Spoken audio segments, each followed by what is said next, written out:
time for a new map, reorganizing America for the 21st century.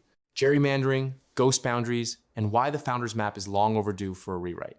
Something happened on April 22, 2026, that almost nobody covered. Rep. Rich McCormick of Georgia introduced a bill called the Make DC Square Again Act. Most people laughed. Most people scrolled past. That was a mistake, because what McCormick put on paper is not really about Washington, D.C. at all. It is about a question this country has been too scared, too comfortable, or just too distracted to ask out loud. Are the boundaries we inherited from the 18th and 19th centuries actually serving the people they were designed to serve? Or have they become the single most effective gerrymandering tool in American history? I want you to sit with that second question for a second, because I think it is the right one, and I think the answer, once you see it clearly, is going to make you genuinely angry. It should. The Make DC Square Again Act, what it is and why it matters. Here is the basic history. The original District of Columbia was created by the Residence Act of 1790 from land ceded by both Maryland and Virginia. It was a perfect 10 by 10 mile diamond straddling the Potomac River, exactly as Article 1, Section 8 of the Constitution envisioned when it granted Congress exclusive legislation in all cases whatsoever over such district not exceeding 10 miles square. Then, in 1846, Congress voted to hand the Virginia portion back. The House approved it 96-65. The Senate 32-14. President James K. Polk signed it July 9. Alexandria voters approved it in a local referendum. Virginia formally accepted in March 1847. And just like that, the perfect diamond became the lopsided shape you see today. Why did this happen? Economic neglect, port decline, canal debt. And here is the part nobody talks about. Alexandria was one of the largest hubs of the domestic slave trade at the time. The Franklin and Armfield slave pen was operating right there. Growing federal abolitionist sentiment made the slave trading economy nervous, so they pushed to leave. Congress let them. The 1846 retrocession of DC was partly driven by the desire to protect Alexandria's slave trade from federal oversight. Sit with that the next time someone tells you this is just a quirky historical footnote. The Supreme Court was asked about the constitutionality of all this in Phillips versus Payne, 1875. And the court did something courts do when they do not want to touch something. They punted. They said 30 years had passed, Virginia was running the territory, and they were not going to revisit it. That is not a constitutional endorsement of the retrocession. That is a court saying it does not want the headache. The core question was never actually settled. McCormick's argument is straightforward. The Enclave Clause gives Congress ongoing authority over the federal district. Congress created it, Congress altered it, Congress can restore it. No constitutional amendment needed. No new state. Just Congress doing what it has always had the authority to do. Will Virginia sue? Absolutely. Will it face enormous resistance? Yes. And yet, the principle here matters more than this particular bill's odds of passing. Because the principle is this: our governmental boundaries should reflect constitutional intent and practical logic, not the accumulated weight of political deals made when Alexandria was still running a slave market. The elephant in the room, the Permanent Apportionment Act of 1929. Before we get to maps and state splits, we need to talk about a law that almost no one knows exists and almost everyone should be furious about. The Permanent Apportionment Act of 1929 capped the House of Representatives at 435 members. That is the number we still have today. And here is what that actually means.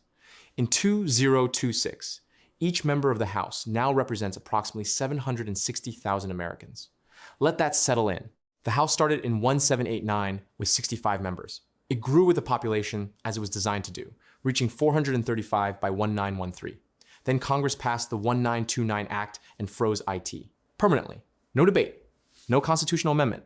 They just decided they did not want any more colleagues and made it law.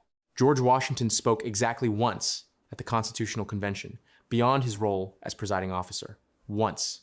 He endorsed reducing the representative to citizen ratio from 1 per 40,000 to 1 per 30,000 because he believed even 40,000 was too small. He was the first president of the United States, and he thought the House should be more representative, not less. We went the other direction by a factor of about 25. What does this have to do with gerrymandering? Everything. When you cap the House at 435, while the population triples, you guarantee that every seat becomes a precious political commodity worth protecting at any cost. You guarantee the kind of district drawing gymnastics that make congressional maps look like abstract art. You guarantee that incumbent protection becomes the primary function of redistricting because there are simply not enough seats to go around. The 1929 Act is the original sin of modern gerrymandering. Nobody repeals it because the people who benefit from keeping seats scarce are the same people who would have to vote to change it. And Quinn's Law #5 applies perfectly. When liberalism, and I will extend this to entrenched politics of both parties, conflicts with reality, reality must give way. The reality is that 435 representatives cannot adequately represent 335 million people. But the political reality is that nobody in Congress wants more competition, so reality loses. Repeal the Permanent Apportionment Act. Grow the House. Make it actually represent the people again, the way Washington wanted it to. Reynolds v. Sims and the death of rural representation. Here's another thing nobody told you in civics class. And I say that as a science teacher who knows exactly how much civics class fails students. In 1964, the Supreme Court decided Reynolds v. Sims. The ruling held that state legislative districts had to be apportioned based on population alone. One person, one vote. Sounds fair, right? Sounds democratic. Here's what it actually did. Before 1964, many states had their own version of the United States Senate. A state senate apportioned by county rather than raw population, giving rural areas a proportional check on urban dominance within their own state governments. Alabama had this system. So did dozens of other states. The idea was exactly the same as the US Senate at the federal level. Population-heavy areas should not simply erase everyone else. Reynolds v. Sims wiped that out entirely. SCOTUS said equal protection required population-based apportionment for both chambers of every state legislature. And overnight, the structural protection that rural and suburban communities had against being permanently outvoted by the nearest major city was gone. The same Supreme Court that gave us Reynolds v. Sims would later, in 2019 Rucho v. Common Cause, tell us that federal courts could not remedy partisan gerrymandering of congressional districts. So they removed the rural check on urban dominance in state legislatures and told us federal courts cannot fix congressional gerrymandering. Remarkable. This is the legal backdrop you need to understand why the movements I'm about to describe are not fringe politics. They are communities of people who've had their representation mathematically engineered away from them by a combination of a frozen house, a population-only apportionment rule, and maps that were drawn for a country that no longer exists. Rhode Island fits inside Montana 218 times. Let me step back and make the broader case. Because the DC Square Act is just one small brick in a much bigger wall. Rhode Island could fit inside Montana 218 times. You could lose 8 small eastern states in Montana and still have enough room left for a Costco parking lot and half a DMV line. This was not geographic incompetence. It was horse and wagon math, and it made complete sense in 1790. A farmer needed to travel to the state capital, make his voice heard, and get home before his crops died. 3 days by horse, maybe? So state sizes reflected the maximum distance a citizen could travel and return before losing his harvest. And here's the part that should embarrass every election administrator in America. Even with 3-day horse trips and hand-counting ballots by candlelight, they got results faster than Philadelphia County, Wayne County, or Maricopa County. But that is a separate article. Montana is 559 miles wide, weeks of travel by horse. But by the time we got there, we had railroads, so Congress shrugged, drew massive state lines, and moved on. Now it is 2026. We have the internet, highways, and commercial flights. The logic that determined these boundaries is as relevant as the Pony Express, but the boundaries remain. And those outdated boundaries now function as precision gerrymandering instruments, not drawn with a pen to protect a specific politician. Drawn with the inertia of 200 years to permanently concentrate political power in urban centers while rural communities watch their votes get canceled out before lunch. We are not a democracy. We are a constitutional republic, and the difference matters here. In a constitutional republic, minority communities, geographic minorities, not just racial ones, are supposed to have structural protections against being permanently steamrolled by whoever happens to live nearest to the most Starbucks locations. Those protections have been systematically eroded. Time to fix the map. Greater Idaho, 13 counties have already voted. While politicians argue about what is possible, actual Americans in actual counties have been doing something more direct. They've been voting to move. As of April 2026, 13 Eastern Oregon counties have passed ballot measures in favor of joining Idaho. Not tweets, not petitions, not angry Facebook groups, actual formal ballot measures that actual voters passed. Because watching Portland regulate your water usage from an artisan coffee shop while you are a rancher who genuinely understands what a drought does to livestock is a specific kind of slow torture that eventually produces exactly this kind of response. The Cascade Range is not just a geographic boundary. It is a cultural wall you could practically see from orbit. East of the Cascades, agriculture, mining, forestry, ranching, people who produce things. West of the Cascades, tech campuses, progressive environmental policy written by people who have never managed rangeland, and an entire class of voters who think food materializes at Whole Foods through some magical urban process. These communities share nothing with Portland except geography. They share everything with Idaho. The Greater Idaho movement is not extremism. It is 13 counties of people saying clearly and through proper democratic process that their current state government has stopped representing them. And by the way, the precedent for this already exists. In 1863, during the Civil War, West Virginia split from Virginia with congressional approval. Article 4, Section 3 requires the consent of the parent state legislature and Congress. West Virginia got both. It is now its own state. It has been for over 160 years. The legal pathway exists. It has been used before under circumstances considerably more chaotic than a group of Oregon ranchers wanting to join their cultural and economic neighbors. The Illinois divorce, Chicago versus everybody else in Cook County, Illinois, has more people than 96 downstate counties combined. Let that sink in for a moment. 96 counties. The political math is so lopsided that downstate results are functionally irrelevant to statewide elections. Chicago decides before the rest of the state finishes counting. State money pours into transit projects nobody outside Chicago uses. Gun regulations are written because Chicago cannot stop shooting itself. And those regulations apply to rural counties whose biggest crime is teenagers tipping cows. Property taxes fund Chicago pension obligations for machine politics that has sent Illinois governors to federal prison so regularly. It is practically a career progression. Seriously, Illinois has enough former incarcerated governors for a full reunion with name tags. In late 2025, roughly 33 downstate counties passed non-binding measures to explore secession. Indiana's House Speaker publicly welcomed them. This is 3.9 million people, not fringe activists, not radicals, saying they are done, and they are right to be. Minnesota, the Twin Cities versus everyone who actually feeds people. You can run the exact same analysis in Minnesota and get the exact same result. The Twin Cities dominate every statewide election. Greater Minnesota, the farming communities, the Iron Range, the rural counties that produce actual food and actual resources gets outvoted before their polls close. Duluth is not big enough to provide any meaningful counterweight. And the communities outside the metro are not politically passive. They show up, they vote, and then they watch Minneapolis and Street. Paul determined the outcome anyway. It is the same story as downstate Illinois, the eastern slope of Colorado, and the Central Valley of California. Different state, identical problem. The pattern is so consistent across so many states that at some point it stops being a coincidence and starts being a structural design flaw.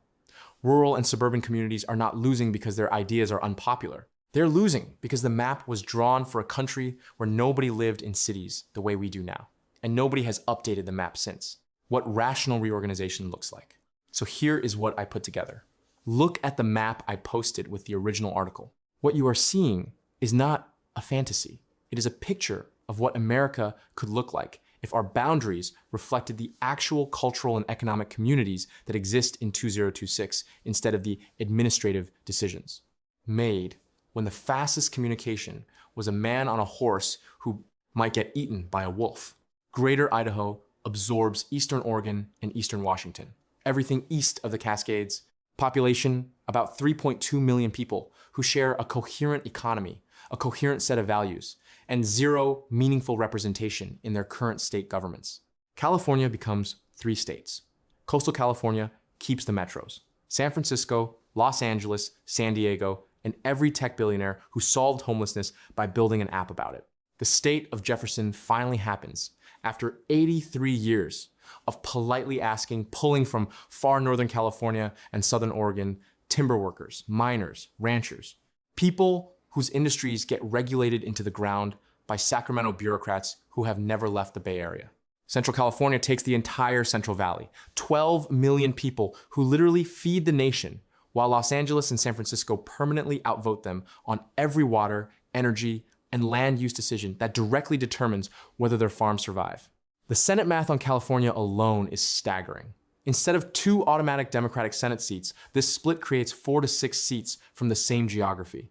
That is not gerrymandering in reverse. That is ending the gerrymandering that occurs when 2 coastal population centers permanently silence the agricultural heart of the most productive farmland in the world. Colorado splits along the Continental Divide, a Front Range state centered on Denver, and Western Colorado for everything the divide creates to the west. The Western Slope ranchers and energy workers who extract the natural gas that powers Denver's Tesla charging stations deserve to stop being managed by people who treat their industry as an inconvenience. Speaking of Colorado, Weld County in the northeastern corner has been trying to separate for years. Ranchers and farmers with essentially nothing in common with the Front Range urban corridor. They have been trying to join Wyoming. Let them. This is exactly how the system is supposed to work. Illinois becomes Lincoln, the 96 counties south of Cook and Illinois. Chicago, New York becomes New Amsterdam, the 11.8 million upstate New Yorkers, and New York City. Minnesota divides along the cultural line that already exists. The Twin Cities, Metro, and Greater Minnesota. New England consolidates New Hampshire, Massachusetts, Rhode Island, and Connecticut into one state. They already share infrastructure grids, transportation systems, and virtually identical governance philosophies. Maintaining 4 separate state bureaucracies for what is functionally one metro region is an expensive government redundancy that exists for historical inertia and nothing else. The Canadian question. Alberta, yes. Vancouver, complicated. The bold part of my map is the Canadian provinces. Alberta, British Columbia, Saskatchewan, and Manitoba as new American states. Let me be honest about the complication first.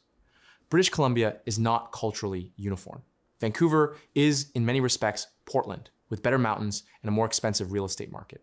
Its politics run as far left as coastal California, and absorbing Vancouver wholesale would simply trade Ottawa's dominance for a new version of the same problem. But the interior of British Columbia, an entirely different story. Interior BC, the Okanagan, the Kootenays, the ranching and mining communities of the north, has more in common with Idaho and Montana than it does with Vancouver. A British Columbia that joins the American system would almost certainly want to have this conversation internally first.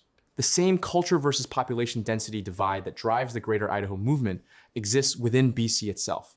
Alberta is the cleaner case. Alberta has been furious with Ottawa for decades. The carbon taxes, the pipeline vetoes, the treatment of Alberta's energy sector as a resource colony to be extracted and then lectured about environmentalism, these are not abstract political complaints. They are the lived experience of a province that produces enormous national wealth while being told its industry is immoral by the people who benefit from it.